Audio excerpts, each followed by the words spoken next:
सर्व मंगल मांगल्ये शिवे सर्वार्थ साधिके शरण्ये त्र्यंबके गौरी नारायणी नमोस्तुते। या देवी सर्वभूतेषु विष्णु मायेति शब्दिता नमस्तस्यै नमस्तस्यै नमस्तस्यै नमो नमः। जय हो माँ भवानी। माता भवानी की कृपा आप सभी भक्तगणों पे श्रद्धा बनी रहे, इसी मनोकामना के साथ आज का वीडियो प्रारंभ करते हैं। आज के इस वीडियो में हम सुनेंगे श्री दुर्गा सप्तशती का अध्याय 4, जिसमें इंद्रादि देवताओं द्वारा देवी की स्तुति की गई है। महर्षि मेधा बोले, देवी ने जब पराक्रमी दुरात्मा महिषासुर को मार गिराया और असुरों की सेना को मार दिया, तब इंद्रादि समस्त देवता अपने सिर तथा शरीर को झुकाकर भगवती की स्तुति करने लगे। जिस देवी ने अपनी शक्ति से यह जगत व्याप्त किया है और जो संपूर्ण देवताओं तथा महर्षियों की पूजनीय है, उस अंबिका को हम भक्ति पूर्वक नमस्कार करते हैं। वह हम सबका कल्याण करे। जिस अतुल प्रभाव और बल का वर्णन भगवान विष्णु, शंकर और ब्रह्मा जी भी नहीं कर सके, वही चंडिका देवी इस संपूर्ण जगत का पालन करे और अशुभ भय का नाश करे। पुण्यात्माओं के घरों में तुम स्वयं लक्ष्मी रूप हो और पापियों के घरों में तुम अलक्ष्मी रूप हो, और सत्कुल में उत्पन्न होने वालों के लिए तुम लज्जा रूप होकर उनके घरों में निवास करती हो। हम दुर्गा भगवती को नमस्कार करते हैं। हे देवी, इस विश्व का पालन करो। हे देवी, हम तुम्हारे अचिंत्य रूप का किस प्रकार पालन करें। असुरों का नाश करने वाले भारी पराक्रम तथा समस्त देवताओं और दैत्यों के विषय में जो तुम्हारे पवित्र चरित्र हैं, उनका हम किस प्रकार वर्णन करें। हे देवी, त्रिगुणात्मिक होने पर भी तुम संपूर्ण जगत की उत्पत्ति का कारण हो। हे देवी, भगवान विष्णु, शंकर आदि किसी भी देवता ने तुम्हारा पार नहीं पाया। तुम सबकी आश्रय हो। यह संपूर्ण जगत तुम्हारा ही अंश रूप है, क्योंकि तुम सबकी आदिभूत प्रकृति हो।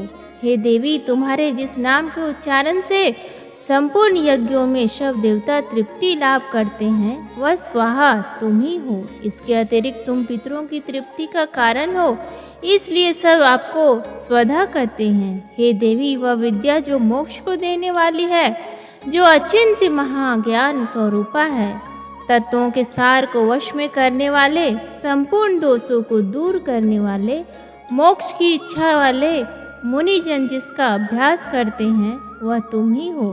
तुम वाणी रूप हो और दोष रहित ऋग तथा यजुर्वेदों की एवं उद्गीत और सुंदर पदों के पाठ वाले सामवेद की आश्रय रूप है। तुम भगवती हो। इस विश्व की उत्पत्ति एवं पालन के लिए तुम वार्ता के रूप में प्रकट हुई हो, और तुम संपूर्ण संसार की पीड़ा हरने वाली हो। हे देवी, जिससे सारे शास्त्रों को जाना जाता है, वह मेधा शक्ति तुम ही हो, और दुर्गम भवसागर से पार करने वाली नौका भी तुम ही हो। लक्ष्मी रूप से विष्णु भगवान के हृदय में निवास करने वाली और भगवान महादेव द्वारा सम्मानित गौरी तुम ही हो। मंद मुस्कान वाले निर्मल पूर्णचंद्र बिंब के समान और उत्तम सुवर्ण की मनोहर कांति से कामनीय तुम्हारे मुख को देखकर भी महिषासुर क्रोध में भर गया। यह बड़े आश्चर्य की बात है। और हे देवी, तुम्हारे यही मुख जब क्रोध से भर गया तो उदय काल में चंद्रमा की भांति लाल हो गया और तनी हुई भौहों के कारण विकराल रूप हो गया। उसे देखकर भी महिषासुर के शीघ्र प्राण नहीं निकल गए। यह बड़े आश्चर्य की बात है।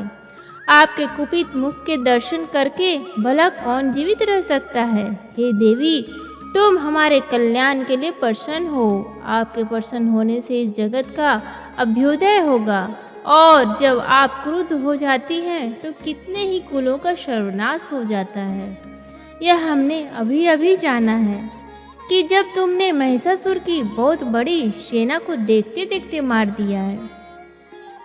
हे देवी, सदा अभ्युदय देने वाली तुम जिस पर प्रसन्न हो जाती हो, वही देश में सम्मानित होते हैं। उनके धन यश की वृद्धि होती है उनका धर्म कभी शिथिल नहीं होता है और उनके यहाँ अधिक पुत्र पुत्रियां और नौकर होते हैं। हे देवी, तुम्हारी कृपा से ही धर्मात्मा पुरुष प्रतिदिन श्रद्धा पूर्वक यज्ञ करते हैं और धर्मानुकूल आचरण करता है और उसके प्रभाव से स्वर्गलोक में जाता है, क्योंकि तुम तीनों लोकों में मनवांछित फल देने वाली हो।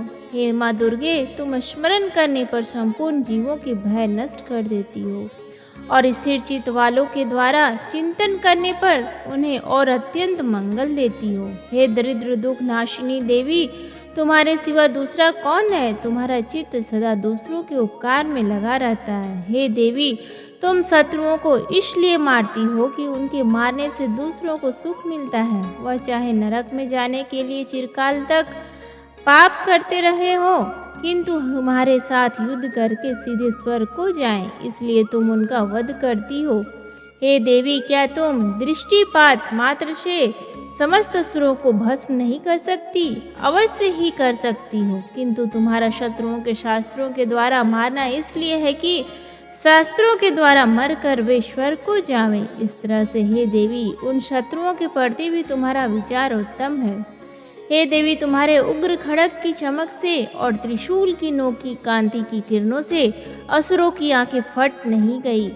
उसका कारण यह था कि वे किरणों से शोभायमान तुम्हारे चंद्रमा के समान आनंद प्रदान करने वाले सुंदर मुख को देख रहे थे। हे देवी, तुम्हारा शील पूरे वृत्तांत को दूर करने वाला है और सबसे अधिक तुम्हारा रूप है, जो ना तो कभी चिंतन में आ सकता है और ना किसी दूसरों से कभी तुलना की हो सकती है। तुम्हारा बल व पराक्रम शत्रुओं का नाश करने वाला है। इस तरह तुमने शत्रुओं पर भी दया प्रकट की है। हे देवी, तुम्हारे बल की किसके साथ बराबरी की जा सकती है तथा शत्रुओं को भय देने वाला इतना सुंदर रूप भी और किसका है? हृदय में कृपा और युद्ध में निष्ठुरता, यह दोनों बातें तीनों लोकों में केवल तुम ही में देखे हैं। हे माता, युद्ध भूमि में शत्रुओं को मारकर तुमने उन्हें स्वर्गलोक में पहुंचाया है। इस तरह तीनों लोकों की तुमने रक्षा की है तथा उन उन्मत्त असुरों से जो हमें भय था उसको भी तुमने दूर किया है। तुमको हमारा नमस्कार है। हे देवी, तुम शूल तथा खड़ग से हमारी रक्षा करो तथा घंटे की ध्वनि और धनुष की टंकारों से भी हमारी रक्षा करो। हे चंडिके, आप अपने शूल को घुमाकर पूर्व पश्चिम उत्तर तथा दक्षिण दिशा में हमारी रक्षा करो। तीनों लोकों में जो तुम्हारे सौम्य रूप है तथा घोर रूप है उनसे हमारी रक्षा करो तथा इस पृथ्वी की रक्षा करो। हे अंबिके, आपके कर पल्लवों में जो खड़ग शूल और गदा आदि शास्त्र शोभा पा रहे हैं उनसे हमारी रक्षा करो। महर्षि बोले कि इस प्रकार जब देवताओं ने जगत माता भगवती की स्तुति की और नंदवन के पुष्पों तथा गंध अनुलेपों द्वारा उनका पूजन किया और फिर सब ने मिलकर जब सुगंधित व दिव्य धूपों द्वारा उनको सुगंधित निवेदन की, तब देवी ने प्रसन्न होकर कहा, हे देवताओं, तुम सब मुझसे मनवांछित वर मांगो। देवता बोले, हे भगवती, तुमने हमारा सब कुछ कार्य कर दिया, अब हमारे लिए कुछ भी मांगना बाकी नहीं रहा, क्योंकि तुमने हमारे शत्रु महिषासुर को मार डाला है। हे महेश्वरी, तुम इस पर भी यदि हमें कोई वर देना चाहती हो तो बस इतना वर दोगी, जब जब हम आपका स्मरण करें तब तब आप हमारी विपत्तियों को हरण करने के लिए हमें दर्शन दिया करो।